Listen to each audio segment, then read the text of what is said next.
Bonjour les amis. Aujourd'hui, nous allons continuer et achever le cours de la dernière fois qui portait sur le paludisme. Thomas, rappelle-nous la définition du paludisme. Le paludisme est une maladie causée par un parasite. Ce parasite attaque et détruit les globules rouges du sang. Très bien. Donnez le nom du vecteur responsable de la transmission de ce parasite.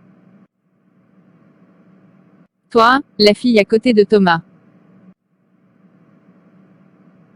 Comment t'appelles-tu? Es-tu nouvelle dans cette classe, car je ne t'ai jamais vue au cours? Je suis Tania, et je ne suis pas nouvelle. Ok Tania, alors réponds à la question. Ce parasite est transmis par les piqûres des mouches. Non, ce n'est pas la bonne réponse. Tu étais absente au dernier cours, n'est-ce pas? Et tu n'as même pas cherché à te mettre à jour avant d'arriver ici aujourd'hui.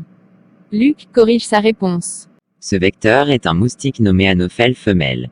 C'est en nous piquant qu'elle nous transmet le parasite responsable du paludisme. Parfait. Aujourd'hui, nous verrons les facteurs qui favorisent la survenue du paludisme, et surtout comment maîtriser ces facteurs pour éviter cette maladie. Soyez donc très attentifs. Nous commençons par les facteurs favorisants. Il s'agit principalement des facteurs environnementaux et des facteurs comportementaux. Les facteurs environnementaux sont les facteurs liés à notre environnement. Parmi ces facteurs, nous pouvons citer la présence des eaux stagnantes près des habitations, des boutiques, des lieux de travail, etc. Nous avons également la présence des mauvaises herbes. Aussi, les habitations proches des cours d'eau. Voilà quelques facteurs de l'environnement qui peuvent faciliter la survenue du paludisme. Parlant de facteurs comportementaux, il s'agit des facteurs liés à notre attitude. Car certaines attitudes que nous adoptons peuvent plutôt être bénéfiques aux moustiques. Car cela leur facilite la tâche pour nous piquer. Nous pouvons citer la non-utilisation de moustiquaires, la non-utilisation des insecticides, le lieu de sommeil, et parfois l'heure de sommeil. J'espère que vous m'avez bien compris. Si vous avez des questions, c'est le moment de les poser. Madame, comment l'heure et le lieu de sommeil favorisent la survenue du paludisme? J'aimerais aussi savoir comment les eaux stagnantes et les mauvaises herbes exposent au paludisme. Madame, est-ce que les facteurs comportementaux et environnementaux sont les seuls facteurs qui nous exposent au paludisme? Puisque la dernière fois, vous aviez parlé du système immunitaire des enfants qui était faible, ce qui rendait cette maladie plus grave pour eux. Tout d'abord, l'eau est un excellent milieu pour le développement des moustiques. Il en va de même pour les mauvaises herbes. Raison pour laquelle, vous avez plus de chances de vous faire piquer par les moustiques lorsque vous entretenez ces eaux, qui sont parfois très usées, ainsi que la mauvaise végétation. Pour ce qui est de l'heure ou le lieu de sommeil, il faut comprendre que les piqûres de moustiques se font le plus souvent la nuit, autour de 23 heures.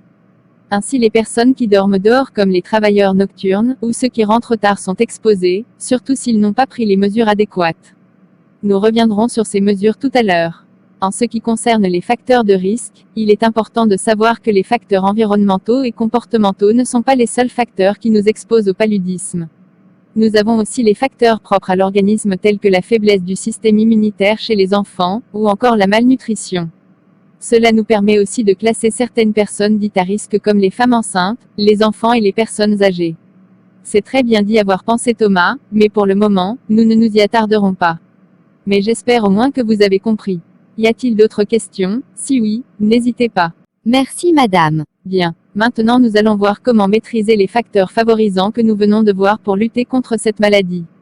Il s'agit en fait des mesures de prévention. Allez-y. En vous servant de ce que nous venons de voir, dites-nous comment nous pouvons agir pour lutter contre le paludisme. Je vous écoute. Nous pouvons utiliser les insecticides pour pulvériser les alentours des maisons, boutiques ou autres. Cela permettra de détruire les moustiques. Il faut se débarrasser des eaux stagnantes et des mauvaises herbes. Il faut dormir sous une moustiquaire.